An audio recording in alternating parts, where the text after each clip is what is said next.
IPL final ಪಂದ್ಯದ ಹಿನ್ನೆಲೆ ಬೆಂಗಳೂರಿನ ವಿಜಯನಗರದ ಬಿಜಿಎಸ್ ಮೈದಾನದಲ್ಲಿ ಬೃಹತ್ ಎಲ್ಇಡಿ ಅಳವಡಿಕೆ ಮಾಡಲಾಗಿದೆ. 24 ಅಡಿ ಎತ್ತರ, 60 ಅಡಿ ಉದ್ದದ ಎಲ್ಇಡಿ ವಾಲ್ನಲ್ಲಿ ಪಂದ್ಯ ವೀಕ್ಷಣೆಗೆ ಅವಕಾಶ ಮಾಡಿಕೊಡಲಾಗಿದೆ. ಇದರ ಜೊತೆಗೆ 10 ರಿಂದ 15 ಅಡಿಯ 2 ಪ್ರತ್ಯೇಕ ಸ್ಕ್ರೀನ್ಗಳನ್ನು ಹಾಕಿದ್ದಾರೆ. ನಾಗರಭಾವಿ ಬ್ಲಾಕ್ ಕಾಂಗ್ರೆಸ್ ನೇತೃತ್ವದಲ್ಲಿ ಎಲ್ಇಡಿ ವಾಲ್ ರೆಡಿ ಮಾಡಿದ್ದು, ಒಟ್ಟು 25,000 ಪಾಸ್ಗಳನ್ನು ಈಗಾಗಲೇ ಉಚಿತವಾಗಿ ಆಯೋಜಕರು ನೀಡಿದ್ದಾರೆ. ಒಟ್ಟು 40,000 ಜನರಿಗೆ ಪಂದ್ಯ ವೀಕ್ಷಣೆಗೆ ಅವಕಾಶ ಮಾಡಿಕೊಡಲಾಗಿದೆ. ಆರ್ಸಿಬಿ ಗೆದ್ರೆ ಸಂಭ್ರಮಾಚರಣೆ ಮುಗಿಲು ಮುಟ್ಟಲಿದೆ. ಹೀಗಾಗಿ ಬೆಂಗಳೂರಲ್ಲಿ ಖಾಕಿ ಫುಲ್ ಅಲರ್ಟ್ ಆಗಿದೆ. ಸೆಲೆಬ್ರೇಷನ್ ವೇಳೆ ಯಾವುದೇ ಅವಘಡ ಆಗದಂತೆ ಎಚ್ಚರಿಕೆ ವಹಿಸಲು ನಗರ ಪೊಲೀಸ್ ಆಯುಕ್ತ ಬಿ ದಯಾನಂದ್ ಸೂಚಿಸಿದ್ದಾರೆ. ಅಭಿಮಾನದ ಹೆಸರಲ್ಲಿ ಅತಿರೇಕದ ವರ್ತನೆ ತೋರುವಂತಿಲ್ಲ. ಕಾನೂನು ಚೌಕಟ್ಟಿನಲ್ಲಿ ಸೆಲೆಬ್ರೇಷನ್ ಇರಬೇಕು. ಪಬ್, ಕ್ಲಬ್, ರೆಸ್ಟೋರೆಂಟ್ಗಳು ಅವಧಿ ಮೀರಿ ಓಪನ್ ಮಾಡುವಂತಿಲ್ಲ ಅಂತ ಎಚ್ಚರಿಕೆ ಕೊಟ್ಟಿದ್ದಾರೆ. ಇನ್ನು ಆರ್ಸಿಬಿ ಜೆರ್ಸಿಗೆ ಸಖತ್ ಡಿಮ್ಯಾಂಡ್ ಶುರುವಾಗಿದೆ. ಚಿನ್ನಸ್ವಾಮಿ ಕ್ರೀಡಾಂಗಣದ ಸುತ್ತಲೂ ಜೆರ್ಸಿ ಮಾರಾಟ ಮಾಡಲಾಗ್ತಾ ಇದ್ದು, 1 to ಡಬಲ್ ರೇಟ್ಗೆ ಮಾರಾಟ ಆಗ್ತಾ ಇದೆ.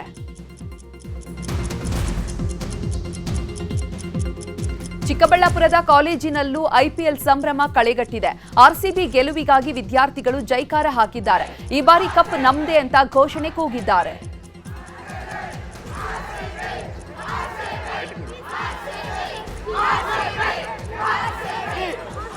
years, but ಈ ಸಲ ನಾವು ಗೆಲ್ಲೇಬೇಕು ಅಂತ ನಾವು ಅನ್ಕೊಂಡಿದ್ದೀವಿ. And we have hope that it will win this year. Tomorrow ನಾಳೆ ಆರ್ಸಿಬಿ ವರ್ಸಸ್ ಪಂಜಾಬ್ ಅಲ್ಲಿ ಆರ್ಸಿಬಿ ವಿನ್ ಆಗುತ್ತೆ ಅಂತ ನಾವು ಫುಲ್ ಹೋಪ್ ಇಟ್ಕೊಂಡಿದ್ದೀವಿ. And it will make an history by winning. So ಎಲ್ಲರೂ ಸಪೋರ್ಟ್ ಮಾಡಬೇಕು ಅಂತ ಎಲ್ಲರೂ ಅಫ್ಕೋರ್ಸ್ ಆರ್ಸಿಬಿಗೆ ಜಾಸ್ತಿ ಸಪೋರ್ಟೇ ಇದೆ. And it will win. ನಾವು ವಿನ್ ಆಗುತ್ತೆ ಅಂತಲ್ಲ, it is going to win ಅಂತ ಇವತ್ತೇ ಅನ್ಕೋಬೇಕು. ಕಪ್ ಎತ್ತಿಲ್ಲ ಅಂತ ನಮ್ಮನ್ನು ಉರಿಸ್ತಾ ಇದ್ದಾರೆ. ಇಷ್ಟು ಜನ ನುರ್ಸಿರೋರಿಗೆಲ್ಲ ಒಂದೇ, ಈ ಸಲ ಕಪ್ ನಮ್ದೆ. ಏನು ಅಂದ್ರೆ ಒಂದೇ ಒಂದು ಬಾಧೆ, ಇವತ್ತು ಮ್ಯಾಚ್ ಮುಗೀಲಿ ಮತ್ತೆ ನೋಡ್ಕೊಳ್ಳೋಣ ಅಂತ ಎಲ್ಲರೂ ವೈಟ್ ಮಾಡ್ತಾ ಇದೀವಿ. ಆ ಥರದಿಂದ ಕಾಯ್ತಾ ಇದೀವಿ. ಇನ್ನೊಂದೇನು ಅಂದ್ರೆ ಅದು ಟೀಮ್ ಮಾತ್ರನೇ ಅಲ್ಲ, ಆರ್ಸಿಬಿ ಇಟ್ಸ್ ಅನ್ ಎಮೋಷನ್ ನಮ್ಗೆಲ್ರಿಗೂ. 18 years, ಬಟ್ ಈ ಸಲ ನಮ್ಗೆ ಐಪಿಎಲ್ ಫೈನಲ್ ಪಂದ್ಯಾವಳಿ ಹಿನ್ನೆಲೆಯಲ್ಲಿ ಆರ್ಸಿಬಿ ಗೆಲ್ಲಲಿ ಅಂತ LKG ಓದುವ ಬಾಲಕ ವಿಶೇಷ ಪೂಜೆಯನ್ನು ಮಾಡಿದ್ದಾನೆ. ಗಂಗಾವತಿಯ ಚೈತನ್ಯ. ಇನ್ನು ಆರ್ಸಿಬಿ ತಂಡಕ್ಕೆ ಪ್ರಹ್ಲಾದ್ ಜೋಶಿ ಶುಭ ಹಾರೈಸಿದ್ದಾರೆ. ಐಪಿಎಲ್ ಫೈನಲ್ಗೆ ಲಗ್ಗೆ ಇಟ್ಟಿರುವಂಥ ಆರ್ಸಿಬಿಗೆ ಒಳ್ಳೆಯದಾಗಲಿ, ಮೊದಲನೇ ಕಪ್ ಗೆಲ್ಲಲಿ ಅಂತ ನಾನು ಹಾರೈಸ್ತೇನೆ ಅಂತ ಹೇಳಿದರು. ಆರ್ಸಿಬಿ ಬೆಂಗಳೂರಿನ ತಂಡ, ಹಾಗಾಗಿ ಆರ್ಸಿಬಿ 18 ವರ್ಷ ಆಯಿತು ಒಮ್ಮೆ ಗೆದ್ದಿಲ್ಲ. ಈಗ ಅವ್ರಿಗೆ ಮೊದಲನೇ ಕಪ್ಪು ಬರಲಿ ಅಂತ ಹಾರೈಸ್ತೀವಿ. ಆರ್ಸಿಬಿ ಬೆಂಗಳೂರಿನ ತಂಡ, ಹಾಗಾಗಿ ಇಂದು ಐಪಿಎಲ್ ಫೈನಲ್ ಪಂದ್ಯದ ಹಿನ್ನೆಲೆ ಆರ್ಸಿಬಿ ಪರ ನಿರೀಕ್ಷೆಗಳು ಹೆಚ್ಚಾಗಿದೆ. ಇನ್ನು ಕೇಂದ್ರ ಸಚಿವ ಕುಮಾರಸ್ವಾಮಿ ಕೂಡ ಆರ್ಸಿಬಿಗೆ ವಿಶ್ ಮಾಡಿದ್ದಾರೆ. ಈ ಬಾರಿ ಬೆಂಗಳೂರು ತಂಡದ ಹುಡುಗರು ಉತ್ತಮ ಸಾಧನೆಯನ್ನು ತೋರ್ತಿದ್ದಾರೆ. ಈ ಬಾರಿ ಫೈನಲ್ನಲ್ಲಿ ಆರ್ಸಿಬಿ ಜಯಭೇರಿ ಬಾರಿಸಲಿ ಅಂತ ವಿಶ್ ಮಾಡಿದ್ದಾರೆ. ಆರ್ಸಿಬಿ ಹಲವಾರು ವರ್ಷಗಳ ನಂತರ ಬೆಂಗಳೂರಿನ ಆರ್ಸಿಬಿ ತಂಡ ಫೈನಲ್ಗೆ ಬಂದಿರತಕ್ಕಂಥದ್ದೇನಿದೆ, ಎಲ್ಲರ ಒಂದು ನಿರೀಕ್ಷೆ ಫೈನಲ್ನ ಪಂದ್ಯಾವಳಿಯಲ್ಲಿ ಆರ್ಸಿಬಿ ತಂಡ ಈ ಬಾರಿ ಪ್ರಶಸ್ತಿಯನ್ನು ಪಡಿತಾರೆ ಅಂತಕ್ಕಂಥ ಒಂದು ದೊಡ್ಡ ಮಟ್ಟದ ಎಲ್ಲರಲ್ಲೂ ನಿರೀಕ್ಷೆಗಳೇನಿದೆ. ಈ ಬಾರಿಯ ಫೈನಲ್ನಲ್ಲಿ ಆರ್ಸಿಬಿ ತಂಡ ಯಶಸ್ವಿಯಾಗಿ ಕಪ್ಪನ್ನು ಪಡೆಯತಕ್ಕಂಥದ್ರಲ್ಲಿ ಎಲ್ಲರ ಶ್ರಮ, ನಮ್ಮ ಕ್ರೀಡಾಪಟುಗಳು ಇವತ್ತು ಯಶಸ್ಸನ್ನು ಕಾಣಲಿ ಅಂತಕ್ಕಂಥ ಒಂದು ಶುಭ ಹಾರೈಸ್ತೇನೆ. ಇದು ಆರ್ಸಿಬಿ ಹಾಗೂ ಪಂಜಾಬ್ ಕಿಂಗ್ಸ್ ನಡುವೆ ಐಪಿಎಲ್ ಫೈನಲ್ ಪಂದ್ಯ ನಡೀತಾ ಇದೆ. ಈ ಬಾರಿ ಆರ್ಸಿಬಿ ಕಪ್ ಗೆದ್ರೆ 1 ಡೇ ಫ್ರೀ ಚಾಟ್ಸ್ ವಿತರಣೆಗೆ ಮಾಲೀಕ ಮುಂದಾಗಿದ್ದಾರೆ. ಬೆಂಗಳೂರಿನ ಮಹಾಲಕ್ಷ್ಮಿ ಲೇಔಟ್ನಲ್ಲಿ ಮಸಾಲ್ ಪುರಿ, ಪಾನಿಪುರಿ, ಬೇಲ್ಪುರಿ ಸಿಗಲಿದೆ.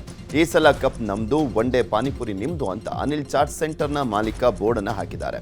ಆರ್ಸಿಬಿ ಕಪ್ ಗೆದ್ರೆ ಜೂನ್ 4ರಂದು ಸಂಜೆ ಫ್ರೀ ಚಾಟ್ ಸಿಗಲಿದೆ. ಆರ್ಸಿಬಿ ಫೈನಲ್ ಗೆದ್ರೆ ಮೈಸೂರಿನ ಎಲ್ಲ ಇಂದಿರಾ ಕ್ಯಾಂಟೀನ್ಗಳಲ್ಲೂ ಕೂಡ ಉಚಿತವಾಗಿ ಹೋಳಿಗೆ ಊಟ ನೀಡುವುದಾಗಿ ಮೈಸೂರಿನಲ್ಲಿ ಆರ್ಸಿಬಿ ಅಭಿಮಾನಿ ಬಸವರಾಜ ಬಸಪ್ಪ ಎಂಬುವರು ಘೋಷಣೆ ಮಾಡಿದ್ದಾರೆ. ಗನ್ ಹೌಸ್ ವೃತ್ತದಲ್ಲಿ ಈಗಾಗಲೇ ಉಚಿತವಾಗಿ ಹೋಳಿಗೆ ಊಟ ಹಂಚಿಕೆ ಮಾಡಲಾಗಿದೆ. ಇನ್ನು ಮೈಸೂರಿನ 16 ಇಂದಿರಾ ಕ್ಯಾಂಟೀನ್ಗಳಲ್ಲಿ ಉಚಿತ ಹೋಳಿಗೆ ಊಟ ಹಾಕಿಸುವಂತೆ ಸಿಎಂ ಸಿದ್ದರಾಮಯ್ಯ ಅವರಿಗೆ ಆರ್ಸಿಬಿ ಅಭಿಮಾನಿಗಳು ಮನವಿಯನ್ನ ಮಾಡಿಕೊಂಡಿದ್ದಾರೆ.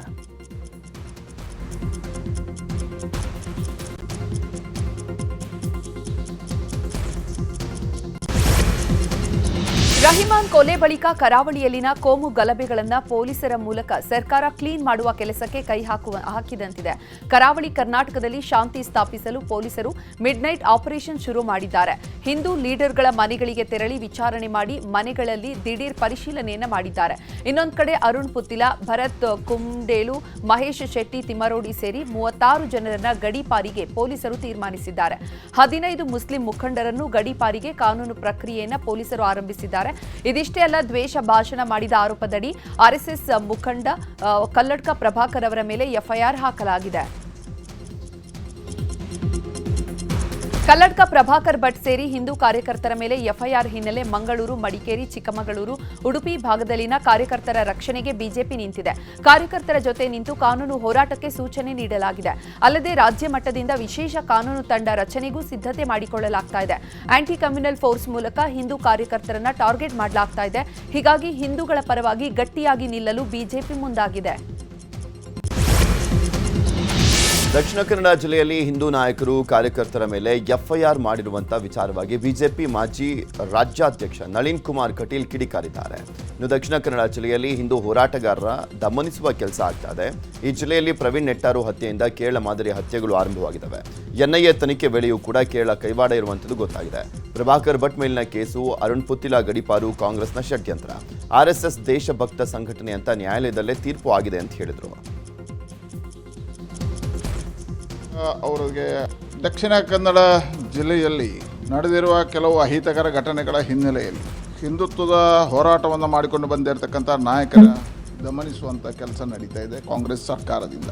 ಈ ಘಟನೆಗಳ ಹಿನ್ನೆಲೆಗಳು ಪ್ರವೀಣ್ ನೆಟ್ಟಾರ್ ಹತ್ಯೆಯಿಂದ ಪ್ರಾರಂಭ ಆಗಿದೆ. ಹೇಳಿದ್ರೆ ಕೇರಳ ಮಾದರಿಯ ಹತ್ಯೆಗಳು ಪ್ರಾರಂಭ ಆಗಿರ್ತಕ್ಕಂಥದ್ದು ನಾವು ಕಾಣ್ತೀವಿ ಹಿಂದಿನ ಎಲ್ಲ ಘಟನೆಗಳನ್ನು.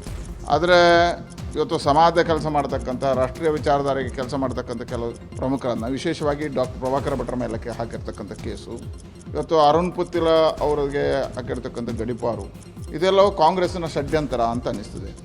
ರಾಷ್ಟ್ರೀಯ ಸ್ವಯಂ ಸೇವಕ ಸಂಘ ಅದೊಂದು. ಇನ್ನು ಬಿಜೆಪಿ ರಾಜ್ಯಾಧ್ಯಕ್ಷ ಬಿಜೆಪಿ ಜಿಲ್ಲಾಧ್ಯಕ್ಷ ಸತೀಶ್ ಕುಂಪಲ ಮಾತನಾಡಿ, ಜಿಲ್ಲೆಯಲ್ಲಿ ಹೊಸ ಪೊಲೀಸ್ ಅಧಿಕಾರಿಗಳು ನೇಮಕ ಆದ ಬಳಿಕ ವ್ಯವಸ್ಥೆ ಸರಿಯಾಗುತ್ತೆ ಎನ್ನುವ ನಂಬಿಕೆ ಇತ್ತು. ಆದರೂ ಹಿಂದೂ ಮುಖಂಡರನ್ನ ಗುರಿಯಾಗಿಸಿಕೊಂಡು ಕೇಸು ದಾಖಲಿಸುವಂತೆ ಕೆಲಸ ನಡೀತಾ ಇದೆ. ಕಾಂಗ್ರೆಸ್ ದ್ವೇಷದ ರಾಜಕಾರಣ ಮಾಡ್ತಾ ಇದೆ. ಪ್ರಕರಣ ದಾಖಲಾದ ವಿರುದ್ಧ ಬಿಜೆಪಿ ಮುಂದಿನ ದಿನಗಳಲ್ಲಿ ಹೋರಾಟ ನಡೆಸುತ್ತದೆ ಅಂತ ಹೇಳಿದರು. ಜಿಲ್ಲೆಯಲ್ಲಿ ಪೊಲೀಸ್ ನಮ್ಮ SP ಅವರು ಮತ್ತು ಕಮಿಷನರ್ ಬದಲಾದ ಸಂದರ್ಭದಲ್ಲಿ ನಾವು ಯೋಚನೆ ಮಾಡಿದೆವು. ಇಬ್ಬರು ಕೂಡ ಪ್ರಾಮಾಣಿಕವಾಗಿ ಕೆಲಸ ಮಾಡುವ ಅಧಿಕಾರಿಗಳು ಬಂದಿದ್ದಾರೆ. ಖಂಡಿತ ಮುಂದಿನ ದಿನಗಳಲ್ಲಿ ಎಲ್ಲವೂ ಸುಸೂತ್ರವಾಗಿ ಈ ಜಿಲ್ಲೆಯ ಆಡಳಿತ ಮತ್ತು ಶಾಂತಿ ಸುವ್ಯವಸ್ಥೆ ನಡೀತದೆ ಎನ್ನುವ ಭಾವನೆಯಲ್ಲಿ ಇರುವಂಥ ಸಂದರ್ಭದಲ್ಲಿ ಇವತ್ತು ಆ ದಿಕ್ಕಿನಲ್ಲಿ ನಡೆಯುತ್ತಾ ಇಲ್ಲ. ಈ ಜಿಲ್ಲೆಯಲ್ಲಿ ಬೇರೆನೇ ಥರ ಹೋಗ್ತಾ ಇದೆ. ಇವತ್ತು ಕಾಂಗ್ರೆಸ್ಸಿನ ಕುಮ್ಮಕ್ಕು ಈ ಹಂತಕ್ಕೆ ಬಂದು ಮುಟ್ಟಿದರೆ ಈ ಜಿಲ್ಲೆಯ ವಾತಾವರಣ ಎಲ್ಲಿ ತಕೊಂಡು ಹೋಗ್ತೀವಿ? ಇವತ್ತು ವಿಶೇಷವಾಗಿ ಡಾಕ್ಟರ್ ಕಲ್ಲಡ್ಕ ಪ್ರಭಾಕರ್ ಭಟ್ರ. ಹಾಗೆ ಮೈಸೂರಿನಲ್ಲಿ ಮಾತನಾಡಿರುವಂಥ ಮಾಜಿ ಸಂಸದ ಪ್ರತಾಪ್ ಸಿಂಹ, ಹಿಂದೂಗಳ ಹತ್ತಿಕ್ಕುವಂತೆ ಯತ್ನ ನಡೀತಾ ಇದೆ. ದಕ್ಷಿಣ ಕನ್ನಡದಲ್ಲಿ ಹಿಂದೂಗಳಲ್ಲಿ ಅಭದ್ರತೆ, ಆತಂಕ ಇದೆ. ಅರುಣ್ ಪುತ್ತಿಲ, ಕಲ್ಲಡ್ಕ ಪ್ರಭಾಕರ್ ಭಟ್ಗೆ ನೋಟಿಸ್ ನೀಡಿರುವಂಥದ್ದು ತಾಲಿಬಾನಿ ಸರ್ಕಾರ ಸ್ಥಾಪನೆಗೆ ಇಟ್ಟಿರುವಂಥ ಹೆಜ್ಜೆ. ಹಿಂದೂಗಳು ಧ್ವನಿ ಅಡಗಿಸಲಿಕ್ಕೆ ಮಾಡಿರುವಂಥ ಕೆಲಸ ಇದು ಅಂತ ಕಿಡಿಕಾರಿದ್ರು. ಹಿಂದೂಗಳ ಧ್ವನಿಯನ್ನು ಉಡಗಿಸಲಿಕ್ಕೆ ಆತಂಕವನ್ನು ವ್ಯಕ್ತಪಡಿಸ್ತಿರುವಂತಹ ಹಿಂದೂ ನಾಯಕರುಗಳನ್ನು ಜೈಲಿಗೆ ಹಾಕ್ತೀವಿ ಅನ್ನೋ ಒಂದು ಭಾವನೆಯನ್ನು, ವಾರ್ನಿಂಗನ್ನು ನೀವು ಕೊಡ್ತಾ ಇದ್ದೀರಿ. ಇದನ್ನು ನಾವು ಸಹಿಸ್ಕೊಂಡಿರೋಕ್ಕಾಗಲ್ಲ. ಪ್ರಭಾಕರ್ ಭಟ್ರು, ಅರುಣ್ ಕುಮಾರ್ ಪುತ್ತಿಲವರು ಹಾಗೂ ಹಿಂದೂ ಕಾರ್ಯಕರ್ತರ ಪರವಾಗಿ ಇಡೀ ಕರಾವಳಿ ಇದೆ. ಇಂಥ ಆತಂಕದ ವಾತಾವರಣ ಸೃಷ್ಟಿ ಮಾಡ್ತಿರೋರಿಗೆ ಪೋಷಣೆಯನ್ನು ಮಾಡ್ತಿದ್ದೀರಾ ಹೊರತು ಕರ್ನಾಟಕವನ್ನು, ಕನ್ನಡವನ್ನು, ಇಲ್ಲಿನ ನೆಲಜಲ ಸಂಸ್ಕೃತಿಯನ್ನು ರಕ್ಷಣೆ ಮಾಡಲಿಕ್ಕೆ ಹೋರಾಟ ಮಾಡೋರನ್ನು ತುಳಿಯೋ ಮುಖಾಂತರವಾಗಿ ನೀವು ತಾಲಿಬಾನ್ ಸರ್ಕಾರವನ್ನು ತರಲಿಕ್ಕೆ ಎಲ್ಲ ಪ್ರಯತ್ನವನ್ನು, ಸಿದ್ಧತೆಯನ್ನು ಮಾಡ್ತಾ ಇದ್ದೀರಿ ಅಂತ ನನಗೆ ಸ್ಪಷ್ಟವಾಗಿ ಅನ್ನಿಸ್ತಾ ಇದೆ. ಹಿಂದೂಗಳ ಮಾಗಡಿಗೆ ಹೇಮಾವತಿ ನೀರು ಬಿಡದಂತೆ ಕಾಮಗಾರಿಯನ್ನು ವಿರೋಧಿಸಿ ಪ್ರತಿಭಟನೆ ಮಾಡಿದಂಥ ತುಮಕೂರು ಬಿಜೆಪಿ ಜಿಲ್ಲಾ ಯುವ ಮೋರ್ಚಾ ಜಿಲ್ಲಾಧ್ಯಕ್ಷ ಚೇತನ್ ಸೇರಿ 5 ಗುಬ್ಬಿ ಪೊಲೀಸರು ಬಂಧಿಸಿದ್ದಾರೆ. ಸಂಜೆ ಆಗ್ತಾ ಇದ್ದಂತೆ ಗುಬ್ಬಿ ತಾಲೂಕು CS ಪುರದ ಯುವ ರೈತ ಚೇತನ್, ಬೊಮ್ಮನಹಳ್ಳಿಯ ಯುವ ರೈತ ಆನಂದ್, ಬಾಗೂರು ಗ್ರಾಮದ ಲೋಕೇಶ್, ತ್ಯಾಗಟೂರು ಮೂಲದ ಶರತ್ ಸೇರಿದಂತೆ 5 ಅರೆಸ್ಟ್ ಮಾಡಿದ್ದಾರೆ. ಹೋರಾಟಗಾರರನ್ನ ರಿಲೀಸ್ ಮಾಡದಿದ್ದರೆ ಮತ್ತೊಂದು ಹೋರಾಟ ನಡೆಯುತ್ತೆ ಅಂತ ಸರ್ಕಾರದ ವಿರುದ್ಧ ಹೇಮಾವತಿ ನೀರಾವರಿ ಹೋರಾಟ ಸಮಿತಿ ಆಕ್ರೋಶವನ್ನು ವ್ಯಕ್ತಪಡಿಸಿದೆ. ಹೇಮಾವತಿ ವಿಚಾರವಾಗಿ ನಡೆದಂತಹ ಪ್ರತಿಭಟನೆಯ ದಿನ ಸ್ಥಳದಲ್ಲಿ ಇಲ್ಲದೇ ಇದ್ರೂ ಕೂಡ ಎಫ್ಐಆರ್ನಲ್ಲಿ ಹೆಸರಿರೋದನ್ನ ಖಂಡಿಸಿ ಮತ್ತು ಸ್ವಾಮೀಜಿಗಳ ಮೇಲಿನ ಎಫ್ಐಆರ್ ಅನ್ನ ಖಂಡಿಸಿ ಇಂದು ಬೆಳಿಗ್ಗೆ 10 ಗಂಟೆಗೆ ಮಾಜಿ ಸಚಿವ ಸೊಗಡು ಶಿವಣ್ಣ ಪತ್ರಿಕಾಗೋಷ್ಠಿ ಕರೆದಿದ್ದಾರೆ. ಇದರ ಬೆನ್ನಲ್ಲೇ ಬೆಳಿಗ್ಗೆ 11 ಗಂಟೆಗೆ ತುಮಕೂರು ಗ್ರಾಮಾಂತರ ಬಿಜೆಪಿ ಶಾಸಕ ಸುರೇಶ್ ಗೌಡ ಕೂಡ ಪತ್ರಿಕಾಗೋಷ್ಠಿಯನ್ನು ಕರೆದಿದ್ದಾರೆ. ದಿನದಿಂದ ದಿನಕ್ಕೆ ಬೇರೆ ಬೇರೆ ಸ್ವರೂಪವನ್ನೇ ಪಡೆದುಕೊಳ್ತಾ ಇರುವಂತಹ ಹೋರಾಟಕ್ಕೆ ಕುಣಿಗಲ್ ತಾಲೂಕು ಹೊರತುಪಡಿಸಿ ತುಮಕೂರು ಜಿಲ್ಲೆಯ ಎಲ್ಲ ರೈತರು ಒಕ್ಕೊರಲಿನಿಂದ ಕೈ ಜೋಡಿಸುತ್ತಿದ್ದಾರೆ. ಜೊತೆಗೆ ಮುಂದೆ ನಡೆಯಲಿರುವಂತಹ ಹೋರಾಟದ ಕಂಪ್ಲೀಟ್ ರೂಪುರೇಷೆಗಳು, ಹೋರಾಟದ ತೀವ್ರತೆ ಮತ್ತು ರೈತರನ್ನ ಬಂಧಿಸುತ್ತಿರುವಂತಹ ಪೊಲೀಸರ ನಡೆಯನ್ನ ಸುರೇಶ್ ಗೌಡ ಖಂಡಿಸಲಿದ್ದಾರೆ. ಹೇಮಾವತಿ ಲಿಂಕ್ ಕೆನಾಲ್ ವಿರೋಧದ ಕಿಚ್ಚು ದಿನದಿಂದ ದಿನಕ್ಕೆ ತೀವ್ರ ಸ್ವರೂಪ ಪಡೆದುಕೊಳ್ತಾ ಇರುವಂತ ಬೆನ್ನಲ್ಲೇ ಹೋರಾಟಗಾರರ ಬೆಂಬಲಕ್ಕೆ ಬಿಜೆಪಿ ರಾಜ್ಯಾಧ್ಯಕ್ಷ ಬಿವೈ ವಿಜಯೇಂದ್ರ ಧುಮುಕ್ತಾ ಇದ್ದಾರೆ. ಹೋರಾಟಕ್ಕೆ ಮೊದಲಿಂದಲೂ ಕೂಡ ತಮ್ಮ ಬೆಂಬಲ ಸೂಚಿಸಿದ್ದಂಥ ಬಿವೈಬಿ ಹೇಮಾವತಿ ಹೋರಾಟದ ವಿಚಾರವಾಗಿ ಇಂದು ತುಮಕೂರಿಗೆ ಆಗಮಿಸಲಿದ್ದಾರೆ. ಇನ್ನು ಜಿಲ್ಲಾ ಬಿಜೆಪಿ ಕಚೇರಿಗೆ ಆಗಮಿಸಿ ಮುಖಂಡರು, ರೈತರು ಹಾಗೂ ಹೋರಾಟಗಾರರೊಂದಿಗೆ ಸಭೆಯನ್ನು ನಡೆಸಲಿದ್ದಾರೆ. ಜೊತೆಗೆ ಸ್ವಾಮೀಜಿಗಳ ಮೇಲಿನ ಎಫ್ಐಆರ್, ಈಗಾಗಲೇ ಬಂಧನದಲ್ಲಿರುವಂಥ ಯುವ ರೈತರ ಬಿಡುಗಡೆ ಹಾಗೂ ಮುಂದಿನ ಕಾನೂನು ಹೋರಾಟಗಳ ಕುರಿತು ಸಭೆಯನ್ನು ಮಾಡಲಿದ್ದಾರೆ. ತುಮಕೂರು ರಾಮನಗರ ಮಧ್ಯೆ ಹೇಮಾವತಿ ಕಿಚ್ಚು ದಿನೇ ದಿನೇ ಧಗಧಗಿಸ್ತಾ ಇದೆ. ಹೋರಾಟಗಾರರ ಪರ ಬಿಜೆಪಿ ಜೆಡಿಎಸ್ ನಾಯಕರು ನಿಂತಿದ್ದಾರೆ. ಹೀಗಾಗಿ ಮತ್ತೆ ಹೋರಾಟದ ಎಚ್ಚರಿಕೆಯನ್ನು ಕೊಟ್ಟಿದ್ದು, ಇದರ ವಿರುದ್ಧ ಡಿಕೆ ಶಿವಕುಮಾರ್ ಪ್ರತ್ಯಾಸ್ತ್ರ ಹೂಡಿದ್ದಾರೆ. ಆಲಮಟ್ಟಿ ಡ್ಯಾಂ ಎತ್ತರಿಸಲಿಕ್ಕೆ ಮಹಾರಾಷ್ಟ್ರ ಖ್ಯಾತೆ ತೆಗಿತಾ ಇದೆ. ಇದರ ಬಗ್ಗೆ ಯಾಕೆ ಬಿಜೆಪಿ ನಾಯಕರು ಧ್ವನಿ ಎತ್ತುತ್ತಾ ಇಲ್ಲ ಅಂತ ಸಂದೇಶವನ್ನು ರವಾನಿಸಿದ್ದಾರೆ. ಹೇಮಾವತಿ ಲಿಂಕ್ ಕೆನಾಲ್ ವಿಷಯದಲ್ಲಿ ಸರ್ಕಾರ ರೈತರ ಮಧ್ಯೆ ವಾಟರ್ ವಾರ್ ನಡೀತಾ ಇದೆ. ಇಷ್ಟೆಲ್ಲ ಆಗ್ತಾ ಇದ್ರೂ ಕೇಂದ್ರ ಸಚಿವ ಎಚ್.ಡಿ. ಕುಮಾರಸ್ವಾಮಿ ಮಾತ್ರ ಮೌನವಾಗಿರೋದ್ರ ಹಿಂದೆ ಸಾಕಷ್ಟು ಅನುಮಾನ ಮೂಡ್ತಾ ಇದೆ. ಯೋಜನೆ ಬಗ್ಗೆ ಪರ ವಿರೋಧ ಚರ್ಚೆಯಾದ್ರೂ ಎಚ್ಡಿಕೆ ಮಾತ್ರ ಯಾವುದೇ ಪ್ರತಿಕ್ರಿಯೆಯನ್ನ ಕೊಟ್ಟಿಲ್ಲ. ತಾವೇ ಅನುಮೋದನೆ ನೀಡಿದ್ದ ಯೋಜನೆ ವಿಚಾರದಲ್ಲಿ ಸುಮ್ಮನಿರೋದ್ ಯಾಕೆ ಅನ್ನೋ ಯಕ್ಷ ಪ್ರಶ್ನೆ ಕಾಡ್ತಿದೆ. ನಾಡಪ್ರಭು ಕೆಂಪೇಗೌಡ ಜಯಂತಿ ಅಂಗವಾಗಿ ವಿಧಾನಸೌಧ ಸಮ್ಮೇಳನ ಸಭಾಂಗಣದಲ್ಲಿ ಡಿಸಿಎಂ ಡಿಕೆ ಶಿವಕುಮಾರ್ ನೇತೃತ್ವದಲ್ಲಿ ಪೂರ್ವಭಾವಿ ಸಭೆ ನಡೆಸಲಾಯಿತು. ಸಭೆಯಲ್ಲಿ ಸಚಿವ ಚಲುವರಾಯಸ್ವಾಮಿ, ಕೃಷ್ಣ ಬೈರೇಗೌಡ, ಮಾಗಡಿ ಬಾಲಕೃಷ್ಣ, ಡಾಕ್ಟರ್ ರಂಗನಾಥ್ ಸೇರಿದಂತೆ ಒಕ್ಕಲಿಗ ಸಂಘಟನೆಗಳ ಮುಖಂಡರು ಭಾಗಿಯಾಗಿದ್ದರು.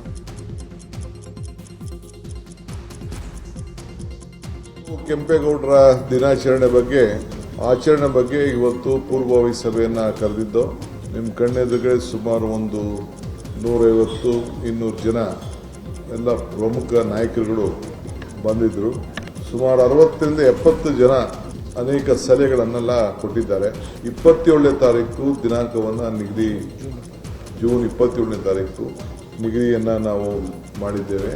ಸೊ ಪ್ರತಿ ವರ್ಷ ಆಚರಣೆ ಮಾಡ್ದಂಗೆ ನಾವು ಮಾಡ್ತಾ ಇದ್ದೇವೆ. ನಾಡಪ್ರಭು ಕೆಂಪೇಗೌಡರ ದಿನಾಚರಣೆ ಬಗ್ಗೆ ಕಮಲ್ ಹಾಸನ್ ಕನ್ನಡ ವಿರೋಧಿ ಹೇಳಿಕೆಗೆ ಪ್ರತಿಕ್ರಿಯಿಸಿರುವಂತಹ ಬಾನು ಮುಷ್ತಾಕ್, ನಾನು ಅದಕ್ಕೆ ಉತ್ತರ ಹೇಳಿದ್ದೇನೆ. 8 ಜ್ಞಾನಪೀಠ ಪ್ರಶಸ್ತಿ ಸಿಕ್ಕಿದೆ, 1 ಬೂಕರ್ ಪ್ರಶಸ್ತಿ ಸಿಕ್ಕಿದೆ, ಇದೇ ಅದಕ್ಕೆ ಉತ್ತರ ಅಂತ ಹೇಳಿದ್ದಾರೆ. ಇನ್ನು ಇದೇ ವಿಚಾರವಾಗಿ ದೀಪಾ ಬಾಸ್ತಿ ಕೂಡ ಪ್ರತಿಕ್ರಿಯೆಯನ್ನು ಕೊಟ್ಟಿದ್ದಾರೆ.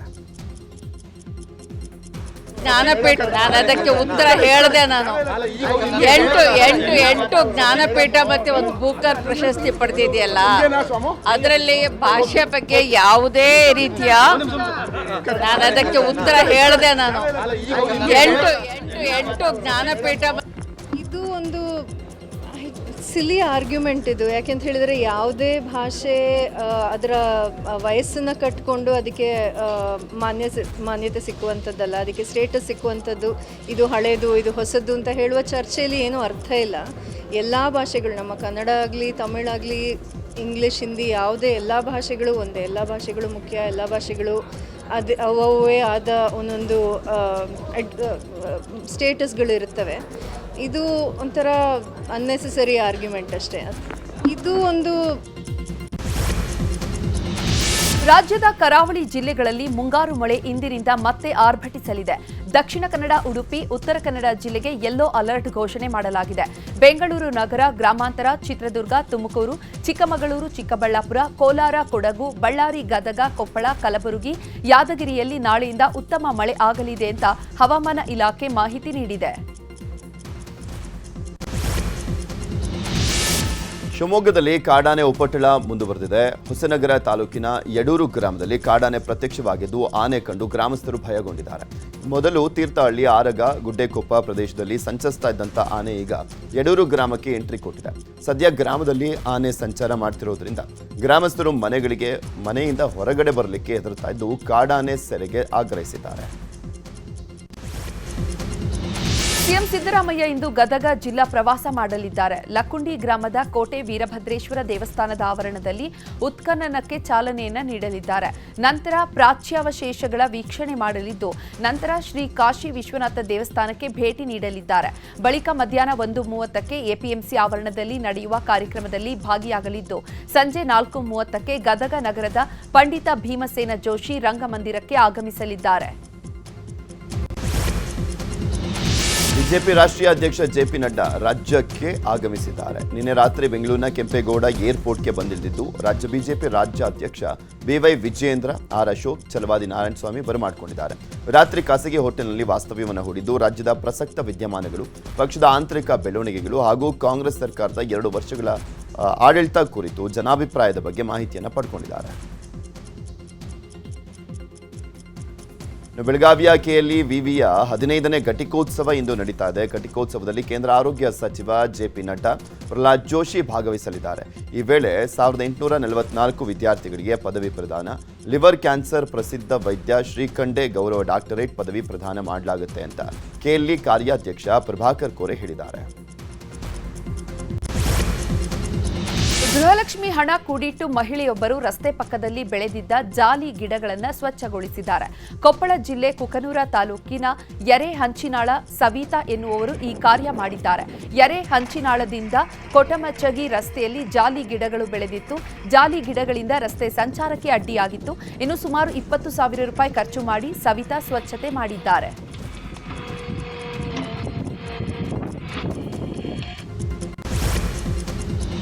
ಸರ್ಕಾರಿ ಆಸ್ಪತ್ರೆಗಳ ಆವರಣದಲ್ಲಿ ಜನೌಷಧಿ ಕೇಂದ್ರಗಳನ್ನು ಮುಚ್ಚಿರೋದನ್ನು ಖಂಡಿಸಿ ಜನೌಷಧಿ ಕೇಂದ್ರಗಳ ಮಾಲೀಕರು ಕಾನೂನು ಹೋರಾಟಕ್ಕೆ ನಿರ್ಧಾರ ಮಾಡಿದ್ದಾರೆ. ಈ ಬಗ್ಗೆ ಪ್ರತಿಕ್ರಿಯಿಸಿರುವಂತಹ ಆರೋಗ್ಯ ಸಚಿವ ದಿನೇಶ್ ಗುಂಡೂರಾವ್, ಸರ್ಕಾರದ ಸ್ಥಳದಲ್ಲಿ ಯಾವುದು ತೆರೆಯಬೇಕು, ಯಾವುದು ಬೇಡ ಅಂತ ತೀರ್ಮಾನ ಮಾಡೋದು ನಮಗೆ ಬಿಟ್ಟಿದ್ದು.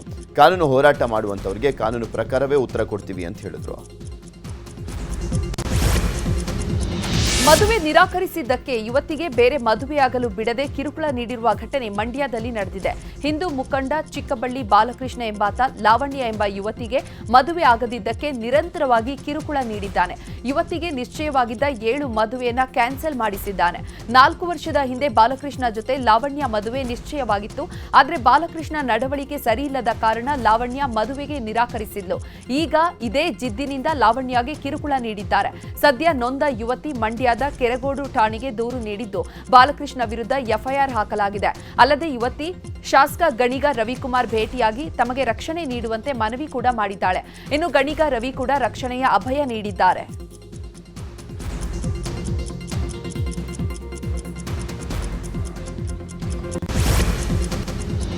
ಬೀದರ್ನಲ್ಲಿ ಪ್ರಯಾಣಿಕರ ಸಂಬಂಧಿ ಮತ್ತು ಬಸ್ ಡ್ರೈವರ್ ಮಧ್ಯೆ ಮಾತಿನ ಚಕಮಕಿ ನಡೆದಿದೆ. ಹುಮನಾಬಾದ್ ಬಸ್ ನಿಲ್ದಾಣದಲ್ಲಿ ಈ ಘಟನೆ ನಡೆದಿರುವಂತದ್ದು. ಕಲಬುರಗಿಗೆ ಹೋಗುವ ಸಲುವಾಗಿ ಬಸ್ನಲ್ಲಿ ಪ್ರಯಾಣಿಕರೊಬ್ಬರು ಲಗೇಜ್ ಇಟ್ಟಿದ್ರಂತೆ. ಈ ಬಸ್ ತಡವಾಗುತ್ತೆ, ನಾವು ಬೇರೆ ಬಸ್ಗೆ ಹೋಗ್ತೀವಿ ಅಂತ ಹೇಳಿದ್ದಾರೆ. ಈ ವೇಳೆ ಡ್ರೈವರ್ ಮಹಿಳೆಗೆ ಲಗೇಜ್ ಕೊಟ್ಟಿದ್ದಾನೆ. ಲಗೇಜ್ ಬ್ಯಾಗ್ ಕೊಟ್ಟಿದ್ ಯಾಕೆ ಅಂತ ಮಹಿಳೆಯ ಸಂಬಂಧಿಕರು ಏಕಾಏಕಿ ಕಿರಿಕ್ ತೆಗೆದಿದ್ದಾರೆ. ಸದ್ಯ ಗಲಾಟೆಯ ವಿಡಿಯೋ ಜಾಲತಾಣದಲ್ಲಿ ವೈರಲ್ ಆಗಿದೆ.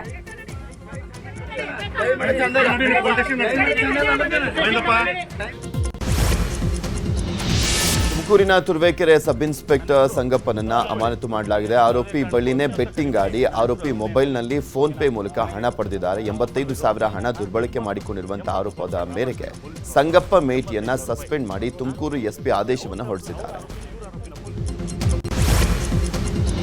ಚಾಮರಾಜನಗರದ ಮರಿಯಾಲ ಸರ್ಕಾರಿ ಹಿರಿಯ ಪ್ರಾಥಮಿಕ ಶಾಲೆಯಲ್ಲಿ ಶಿಕ್ಷಕರಿದ್ದಾರೆ, ಆದರೆ ಮಕ್ಕಳೇ ಇಲ್ಲ. 2 ಶಿಕ್ಷಕರು, 2 ಅಡುಗೆ ಸಿಬ್ಬಂದಿ, 7 ಕೊಠಡಿಗಳು ಇರುವ ಸರ್ಕಾರಿ ಶಾಲೆಯಲ್ಲಿ ಒಬ್ಬ ವಿದ್ಯಾರ್ಥಿಯೂ ಪ್ರವೇಶಾತಿಯನ್ನು ಪಡೆದಿಲ್ಲ. ಶಿಕ್ಷಕರ ಒಳಜಗಳ, ಸರಿಯಾಗಿ ನಡೆಯದ ಪಾಠ ಪ್ರವಚನದ ಆರೋಪ ಕೇಳಿ ಬಂದಿದೆ. ಹೀಗಾಗಿ ಯಾವುದೇ ವಿದ್ಯಾರ್ಥಿಗಳು ಶಾಲೆಯತ್ತ ಮುಖ ಮಾಡ್ತಾ ಇಲ್ಲ. ಸಮರ್ಪಕ ಬಿಸಿಯೂಟ ನೀಡಲ್ಲ, ಕುಡಿಯುವ ನೀರಿಲ್ಲ, ಸ್ವಚ್ಛತೆ ಇಲ್ಲ, ವಾತಾವರಣ ಹದಗೆಟ್ಟಿದೆ ಅಂತ ಪೋಷಕರು ಆರೋಪಿಸಿದ್ದಾರೆ. ಸೆಕ್ರೆಟರಿಲಿ ಸರ್ 90 ಸ್ಟ್ರೆಂತ್ ಇತ್ತು ಸರ್. ಅಲ್ಲಿಂದ ಇಲ್ಲಿವರೆಗೂ ಸ್ಟ್ರೆಂತ್ ಏನು ಕಮ್ಮಿ ಆಗಲಿಲ್ಲ. ಈಗ ಒಂದು 2-3 ವರ್ಷದಿಂದ ಇಲ್ಲಿ ಬಂದಂಥ ಟೀಚರ್ಗಳು ಒಬ್ರಿಗೊಬ್ರು ಹೊಂದಾಣಿಕೆ ಇಲ್ಲ, ತುಂಬ ಒಳಜಗಳ, ಒಬ್ರಿಗೊಬ್ರಿಗೆ ಅಡ್ಜಸ್ಟ್ಮೆಂಟ್ ಇಲ್ಲ.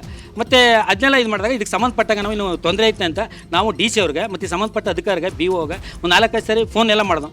ಬರ್ತೀವಿ ಅಂದ್ಬಿಟ್ಟು ರೆಸ್ಪಾನ್ಸೇ ಮಾಡಲಿಲ್ಲ ಅವರು. ನೆಕ್ಸ್ಟು ಅಲ್ಲೇ ಖುದ್ದಾಗಿ ಇಲ್ಲಿಂದ ಒಂದು 15-20 ಜನ ಹೋಗಿ ಕೊಟ್ಟು ಆದಷ್ಟು ಸರ್ ನಮ್ಮ ಮಕ್ಕಳಿಗೆ ಇಲ್ಲಿ ಸೌಲಭ್ಯ ಏನೂ ಕೊಡ್ತಾ ಇಲ್ಲ, ಕರೆಕ್ಟಾಗಿ ಮಕ್ಕಳಿಗೆ ಪಾಠ ಮಾಡ್ತಾ ಇಲ್ಲ, ಹೊರಗಡೆ ಬಿಟ್ಬಿಟ್ಟು ಕೂತ್ಕೊತಾರೆ ಮಕ್ಕಳನ್ನ. ಒಂದು 3